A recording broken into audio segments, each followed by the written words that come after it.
अस्सलाम वालेकुम। तो पिछले लेक्चर में हम लोगों ने टाइप्स ऑफ रिएक्शन की बात किया था। तो हमने कहा था रिएक्शन के दो टाइप्स होते हैं, कंप्लीट और इनकम्प्लीट रिएक्शन।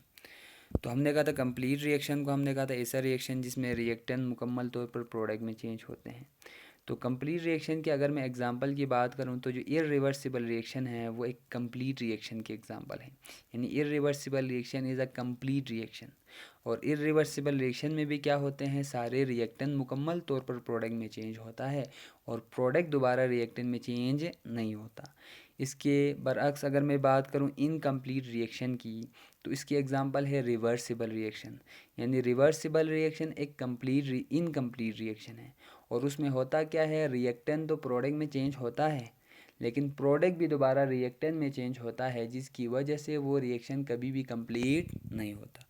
तो आगे हमने पढ़ना है रिवर्सिबल रिएक्शन के बारे में। तो चूंकि हमने आगे रिवर्सिबल रिएक्शन के बारे में पढ़ने हैं तो उसमें इस्तेमाल होने वाले दो रिएक्शंस के बारे में पहले हम लोग डिस्कस करते हैं। तो उसमें इस्तेमाल होने वाले दो रिएक्शंस यानी रिएक्शंस की दो टाइप, एक का नाम हमने कहा फॉरवर्ड रिएक्शन, दूसरे का नाम कहा हमने रिवर्स रिएक्शन। तो ये जो फॉरवर्ड और रिवर्स रिएक्शन है, ये दो रिएक्शंस है जो कि आपके रिवर्सिबल रिएक्शन में होते हैं। तो reversible reaction consist of forward and reverse reaction. अब हम समझते हैं फॉरवर्ड रिएक्शन क्या होते हैं। मैंने एक रिएक्शन लिखा हुआ है, यानी 2 मोल ऑफ, ये जो पहले जो 2 लिखा हुआ है वो नंबर ऑफ मोल्स हैं। सल्फ़र डाइऑक्साइड रिएक्शन करते हैं ऑक्सीजन से, तो नतीजे में बनता है 2 मोल्स ऑफ सल्फ़र ट्राईऑक्साइड। इधर बीच में एरो मिसिंग है, डबल एरो है, उसमें से एक एरो शो करता है रिएक्टेंट का प्रोडक्ट में चेंज होने को, तो दूसरा एरो शो करेगा प्रोडक्ट का रिएक्टेंट में चेंज होने को। अब ऊपर वाले रिएक्शन में दो रिएक्शंस चल रहे होते हैं। एक होते हैं जिसमें रिएक्टेंट प्रोडक्ट में चेंज हो रहा होता है, दूसरा जिसमें प्रोडक्ट रिएक्टेंट में चेंज हो रहे होते हैं। तो याद रखो फॉरवर्ड रिएक्शन, चूंकि फॉरवर्ड आगे को कहते हैं, तो फॉरवर्ड रिएक्शन ऐसे रिएक्शंस को कहते हैं जिसमें रिएक्टेंट प्रोडक्ट में चेंज हो। तो the reaction in which reactant change into product, तो उस रिएक्शन को हम लोग फॉरवर्ड रिएक्शन कहेंगे। तो फॉरवर्ड रिएक्शन हम जब भी लिखें तो हम लिखते हैं लेफ़्ट टू राइट।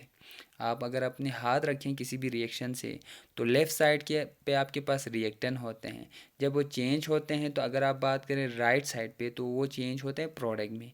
तो याद रखो रिएक्टेंट का प्रोडक्ट में चेंज होने वाले उस रिएक्शन को फॉरवर्ड रिएक्शन कहेंगे। जबकि रिवर्स रिएक्शन में होता क्या है, रिवर्स कहें तो बेग पीछे आना। जब आप पीछे आते हैं तो आप आ रहे हैं सल्फ़र ट्राईऑक्साइड से सल्फ़र डाइऑक्साइड और ऑक्सीजन की तरफ, मींस आप आ रहे हैं प्रोडक्ट से रिएक्टेंट की तरफ। तो रिवर्स रिएक्शन ऐसे रिएक्शन को कहते हैं जिसमें प्रोडक्ट रिएक्टेंट में चेंज होता हो और उसको हमेशा हम लिखते हैं राइट टू लेफ़्ट। तो अब मैं बात करता हूँ रिवर्सिबल रिएक्शन की। तो रिवर्सिबल रिएक्शन किसे कहते हैं? रिवर्सिबल रिएक्शन ऐसे रिएक्शंस को कहते हैं जिसमें रिएक्टेंट तो प्रोडक्ट में चेंज होता है लेकिन प्रोडक्ट अनस्टेबल होने की वजह से प्रोडक्ट उस फॉर्म में स्टेबल नहीं होता, जिसकी वजह से हल्की सी भी किसी कंडीशन जैसे कि टेम्परेचर, प्रेशर, इनमें हल्की सी तब्दीली की वजह से वो प्रोडक्ट अब दोबारा रिएक्टेंट में चेंज होना शुरू होते हैं। तो जिसकी वजह से वो जो रिएक्शन है वो कभी कंप्लीट नहीं होता। या मैं इस तरीके से भी दे सकता हूँ कि वो रिएक्शन अब आगे भी प्रोसीड करता है तो साथ साथ वो रिएक्शन बैकवर्ड भी प्रोसीड करना शुरू होते हैं, मींस प्रोडक्ट भी दोबारा रिएक्टेंट में चेंज होना शुरू होते हैं। तो सिंपल ही बताऊँ तो रिवर्सिबल रिएक्शन ऐसे रिएक्शन को कहते हैं जिसमें प्रोडक्ट दोबारा रिएक्टेंट में चेंज हो जाएं, तो ऐसे रिएक्शन को हम रिवर्सिबल रिएक्शन कहते हैं। तो आप इसको कुछ इस तरीके से लिखेंगे, the reaction in which product change into reactant is called reversible reaction. अच्छा, रिवर्सिबल रिएक्शन की अगर मैं बात करूं तो रिवर्सिबल रिएक्शन में चूंकि रिएक्टेंट प्रोडक्ट में चेंज होते हैं तो प्रोडक्ट भी दोबारा रिएक्टेंट में चेंज होते रहते हैं, तो वो रिएक्शन कभी भी कंप्लीट होता नहीं है। तो it is a incomplete reaction. अगर मैं बात करूं तो ये हमेशा रिप्रेजेंट करते हैं डबल एरो से। जब भी आपको किसी रिएक्शन में डबल एरो दिखाई दे तो समझ लेना ये एक रिवर्सिबल रिएक्शन है। डबल एरो क्या चीज़ शो कर रहे हैं? डबल एरो में एक जो एरो है वो शो करते हैं फॉरवर्ड रिएक्शन को, तो एक जो एरो है वो शो करते हैं रिवर्स रिएक्शन को।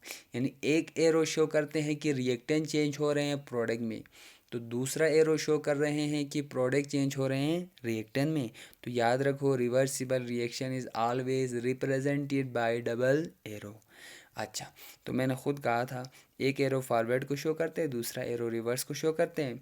तो रिवर्सिबल रिएक्शन की हम एक और डिफिनेशन भी बता सकते हैं, ऐसे रिएक्शन जिसमें फॉरवर्ड रिएक्शन भी हो मींस रिएक्टेंट प्रोडक्ट में भी चेंज हो रहा हो, और रिवर्स रिएक्शन भी हो मींस प्रोडक्ट रिएक्टेंट में भी चेंज हो रहा हो, तो ऐसे रिएक्शंस को भी हम रिवर्सिबल रिएक्शंस कहेंगे। तो तीसरा पॉइंट लिखा हुआ have both forward and reverse reaction. इसके कुछ एग्जांपल दिए गए हैं। नाइट्रोजन हाइड्रोजन से रिएक्शन करते हैं तो अमोनिया बनते हैं, तो लेकिन अमोनिया दोबारा नाइट्रोजन और हाइड्रोजन में रिएक्शन दोबारा कन्वर्ट होते हैं, तो चूंकि प्रोडक्ट दोबारा रिएक्टेंट में कन्वर्ट हो रहा है तो इसीलिए इस रिएक्शन को हम कहते हैं रिवर्सिबल रिएक्शन। इसके अलावा formation of sulphur trioxide from sulphur dioxide and oxygen is also example of reversible reaction. यहाँ पे भी एरो मिसिंग है, याद रखिए यहाँ पे डबल एरो होगा। तो इंशाल्लाह नेक्स्ट लेक्चर में हम लोग आगे स्टडी करते हैं रिवर्सिबल रिएक्शंस के बारे में।